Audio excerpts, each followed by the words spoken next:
Hey guys, it's Tricky Nick here. Out of all of Nintendo's consoles, the Virtual Boy has always been the most fascinating to me. To those of you asking what the heck a Virtual Boy is, the Virtual Boy was Nintendo's extremely premature attempt at a virtual reality console. This absolute behemoth of a handheld boasted 3D stereoscopic graphics in order to give it more of an immersive feel. Unfortunately, the red monochrome and 32-bit technology did not impress fans. In fact, it did quite the opposite, leaving most users with headaches and vision problems. These extremely adverse effects of the Virtual Boy led to its swift discontinuation just 1 year after it was released. It was easily Nintendo's biggest flop, only selling 770,000 copies. In the time it was out, the Virtual Boy had over 20 games released for it. Since I'm such a big Virtual Boy enthusiast, I decided I would finally sit down, play all these games, and rank them. So without further ado, let's get some permanent eye damage. Number 23, Waterworld. Waterworld is a 3D shoot-'em-up focused on killing enemies and saving swimmers while sailing across Waterworld, hence the title Waterworld. That's essentially the entire plot of this game. Man, that would really make for a horrible movie plot. Yeah, after doing some research, turns out this game was actually based on a 1995 movie called, you guessed it, Waterworld. The problem was, not a single developer actually watched the movie before making this game. As a result, we got an insanely low-quality shooter game. Waterworld is a notoriously bad game, and it's not hard to see why. Controlling this game is okay, but it's overall boring and unsatisfying to take down enemies or even save the swimmers. Also, the map is pretty empty, lacking anything other than water and a few enemy ships. Furthermore, this game has a major lack of variety in its stages, bringing down the already unenjoyable gameplay. So for all that, it's easily the worst Virtual Boy game. Number 22, SD Gundam Dimension War. SD Gundam Dimension War is a long-forgotten turn-based RPG in the Gundam franchise. Basically, the aim of the game is to move your ships and robots toward an enemy during your turn, and then when you get close enough to fight each other, you fight. To progress, you have to destroy the enemy ships and robots with your fleet. The last robot standing wins and gets a hearty dose of PTSD. Turn-based RPGs have never really been my favorite, and this game is no different. While I do usually enjoy the actual combat of these types of games, I really hated it here. Moving between the foreground and background at will feels pretty gimmicky, and it's more annoying than useful. It's too slow, and along with everything else in this game being, bad, makes SD Gundam Dimension War an atrocious game. Number 21, 3D Tetris. So you know how Tetris is not in the third dimension? Well, that all changed when 3D Tetris came out for the Virtual Boy. You ever ask yourself how could someone possibly screw up Tetris? What's that? No? Well, here's your answer. Rather than being in a 2D area, this new version of Tetris gives the player a 3x3 square to work with the same goal as in normal Tetris. The smaller area given is overall much harder to work with, and the very rudimentary graphics make it hard to tell where the pieces are. On top of that, it's missing that addictive quality that the original Tetris has. See, when I lose in normal Tetris, I usually am left wanting to try again and again. With this game, I get frustrated just trying to learn the button layout. This is because normal Tetris is a simple pick up and play game, whereas 3D Tetris requires the player to put in time and effort to learn. While normally I don't mind really sinking my teeth into a game, Tetris is not the type of game where you should try to emulate that. Number 20, Virtual Lab. Yet another bad puzzle game that tries to copy Tetris, Virtual Lab takes the guts of an undisclosed organism and turns it into puzzle-solving fun. Yeah, this game is pretty weird. You pick a speed that the guts will fly at you, and then you get right into the game. The game itself is 100 levels, rather than an endless arcade style like Tetris. The sole aim of this game is to top off both ends of the guts that fall down at you, thus removing the guts from the board. Bloody guts must have gotten all over my controller too, because the controls feel way too slippery. Overall, this game has an unappealing concept with ridiculously bad gameplay. The only reason this game isn't in last place is because it's vaguely similar to Tetris, which I enjoy a lot. Number 19, Red Alarm. Red Alarm is essentially what a bad version of Star Fox would look like. Sheesh, they dodged a bullet there.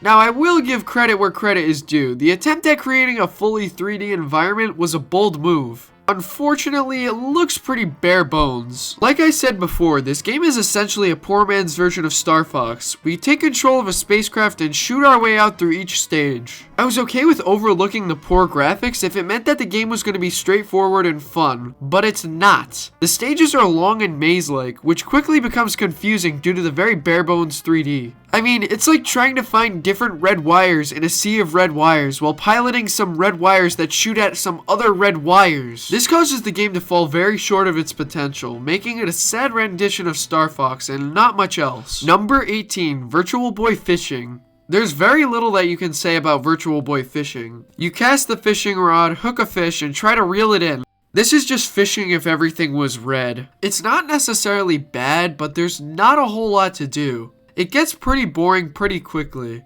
Number 17, Virtual League Baseball. Virtual League Baseball is the Virtual Boy's rendition of baseball. The developers did what they could with the Virtual Boy's limitations, and it turned out to be a fun little romp to play. We have 3 game modes here, 2 of them being just a game of baseball, and the third being multiple games of baseball in succession. Unfortunately, it's nothing more than just baseball. I will say though, I appreciate the fact that they included a wide variety of teams, but that doesn't really fix the lack of variety in gameplay. Also, it's not very immersive in its controls, and it doesn't really feel like I'm playing baseball. So overall, Virtual League Baseball is about the best you could hope for here. Fun fact about the game, the developers kept running into a glitch where they couldn't hit the baseball. So essentially, they're me with a baseball bat. Number 16, Virtual Bowling. Virtual Bowling is actually one of 2 bowling games on the Virtual Boy. Was there really that big of a market for bowling games on the Virtual Boy? Virtual Boy Bowling is the worst of the 2 bowling games for one big reason, and that is the controls. The controls of Virtual Bowling are ridiculously precise, and I often found myself rolling gutter balls. This is because the direction meter is ridiculously fast, along with the accuracy meter. How am I supposed to consistently time this up? Anyways, apart from that, the 2 bowling games on the Virtual Boy are essentially the exact same. Number 15, Nestor's Funky Bowling. Like I said before, this game is slightly better than Virtual Bowling. The fact that Nintendo made a game based around Nestor from those little Nintendo Power comics is awesome. The game also has far simpler controls than Virtual Bowling, making it feel at least a little more enjoyable. Sadly, this game nor Virtual Bowling really immersed the player, despite being on a virtual reality system. Number 14, Panic Bomber. If anyone is familiar with Bomberman, they would know how perfectly a traditional Bomberman game would have been on the Virtual Boy. Instead, Nintendo said, screw it, let's publish another falling block game! I will say though, at least they did make the gameplay pretty interesting. Panic Bomber sees the player facing off against a computer, matching objects in groups of 3s, so essentially every game in the App Store. In order to defeat the opposing computer, the player must attempt to cause the computer to fill the top with objects. This can be done by chaining bombs together, causing them to explode. This game even has a story mode where we see Bomberman go on the hunt for the Golden Bomber statue. I gotta hand it to Hudson Soft, they really made a fun Bomberman spin-off. Problem is, it's a Bomberman spin-off. Why didn't they just make a normal version of Bomberman, or even port an older version? It's not like they didn't have the technology to, so what gives? Either way, I can't judge this game on what it should have been, so it still gets a pretty decent spot. Number 13, Golf. Well, the name just says it all, doesn't it? Golf is probably the most boring sport to watch, but I've had some fun times playing it. On Wii Sports, that is. This rendition of golf, however, answers the question of what golf would look like on Mars. Red. The answer is red. It's an enjoyable way to play golf, but it's just golf. You hit the ball into the hole in the least amount of tries as possible. There's not much else to it, but it's fun for what it is. Number 12, Galactic Pinball. Set in the Milky Way galaxy, this galaxy-themed pinball game takes us to all sorts of intergalactic environments. Each one of the pinball layouts featured in the game is simple but really fun. They all have really unique gimmicks and fun ways to really rack up the points. I enjoy pinball, and this is no different. Well, actually it is. For some reason, this game uses a puck rather than a pinball? Okay. This is a pretty odd choice, but either way, it doesn't affect gameplay. Galactic Pinball is a great 4-in-1 pinball experience, and that's about all I can say. Number 11, Vertical Force. Vertical Force is a vertical scrolling shooter game where the player is in control of a spaceship called the Ragnarok. This game is very similar to Galaga, but there's a nice little Virtual Boy twist. The spaceship we're controlling is actually able to change its altitude, which not only allows us to dodge objects, but can also fire objects into the foreground. The game is divided up into 5 stages. After the player shoots and swerves their way into the end of each one, we fight a boss. The only issue I had with Vertical Force is that it's pretty tough to tell what's in the foreground and what isn't. As much as I love the concept of this game, this issue really brought it down. If it was easier to tell what was in the foreground and background, it would have gotten a much higher spot. Number 10. Space Invaders Virtual Collection. Space Invaders, a classic arcade title. This version of Space Invaders features not only the classic version, but a new 3D version too. The 3D version doesn't really change much though, as it's still just Space Invaders, but slightly angled. That being said, if it ain't broke, don't fix it. Space Invaders is a fun, quick little game that I truly enjoy. So for that, it gets the number 10 spot. Number 9. V Tetris. Finally, normal Tetris! If you couldn't tell already, I love classic Tetris, no matter the console. If you don't know Tetris, 1. Come out from under the rock, and 2. It's the original falling block puzzle game. The goal of Tetris is to fill in rows with a various assortment of puzzle pieces falling down at you. The more rows you fill in at once, the more points you'll get. A Tetris is when you get 4 rows filled in at once. I know it's not exactly a stunning game at first glance, but trust me, Tetris will quickly capture your attention for hours. Either that or I'm just a sucker for Tetris. Number 8. Nicochan Battle. Now, I know ranking an unreleased game this high is pretty controversial, but I did actually manage to get the ROM and play this game. Nicochan Battle is a first-person shooter for the Virtual Boy. Yes, you heard that correctly. A first-person shooter on a 32-bit console. Despite being severely limited by the hardware, this game is really fun. From what is finished of the game, I had a blast going through and shooting random smiley faces. It's just so wacky, I can't help but love it. Number 7. Space Squash. Have you ever wanted to hit a ball back and forth with an alien?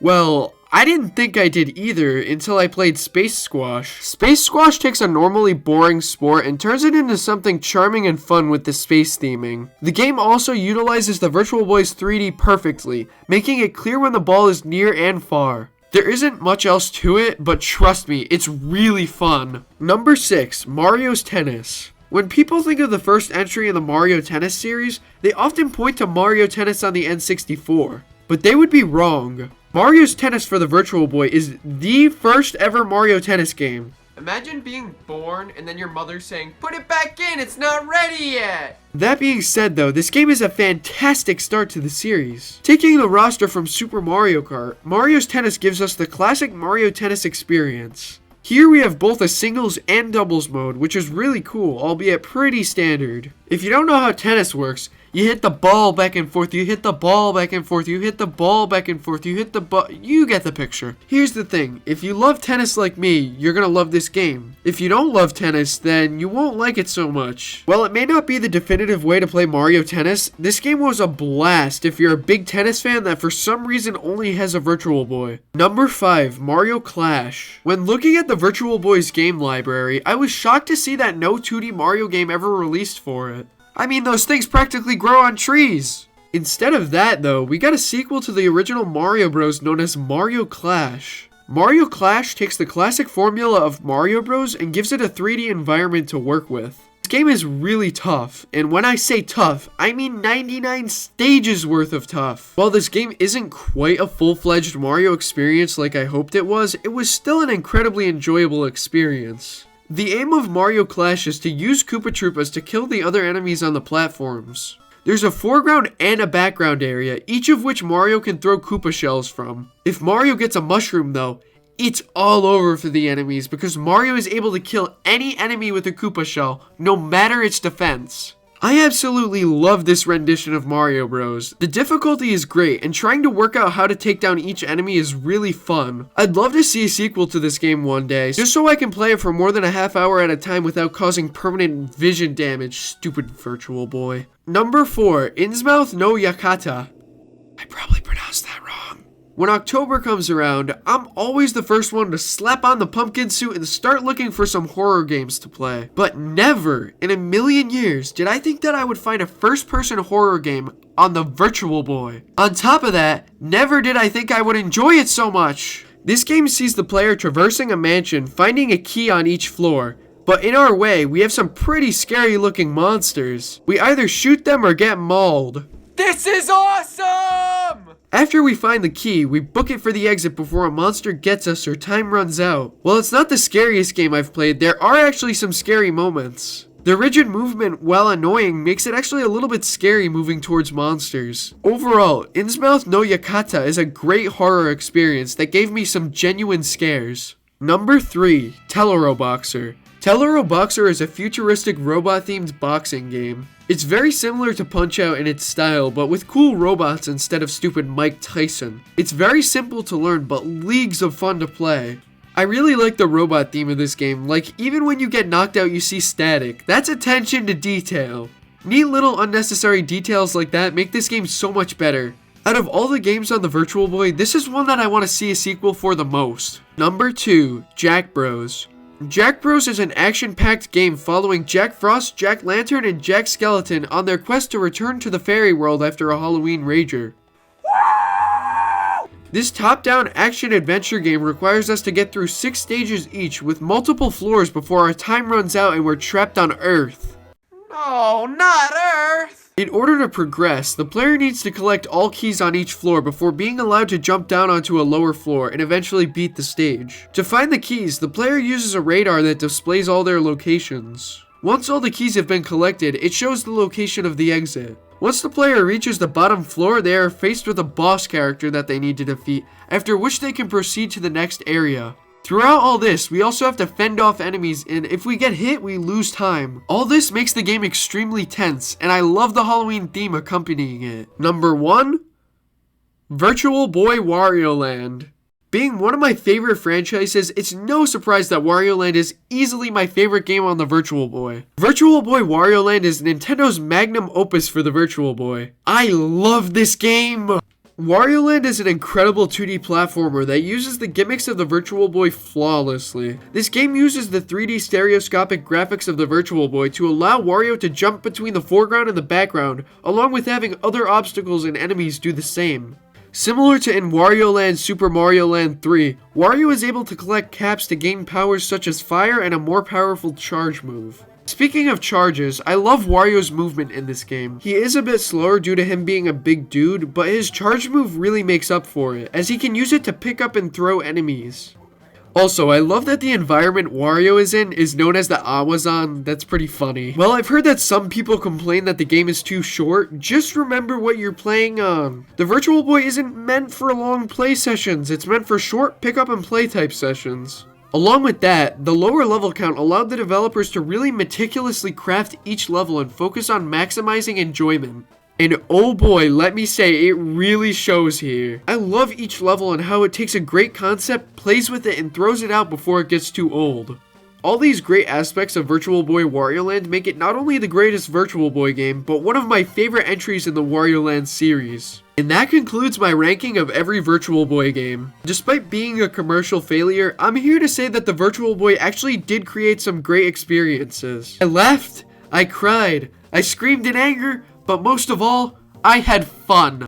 Anyways, that's all for today's video. Let me know what you thought of it in the comments below, and I'll see you all in the next one.